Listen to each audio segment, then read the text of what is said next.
Geyimimiz, hukukumuz biriydi. Şagirdidir hamımızın adı da. Elə bil ki boyumuzda eyniydi. Aman Allah ne xoşbəxtdik biz onda. Bir müəllim töhmətiydi dərdimiz.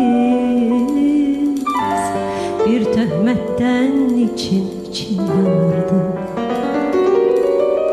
Hələ onda bilmirdik ki bunu biz bir gün necə həsrət ilə anarıq.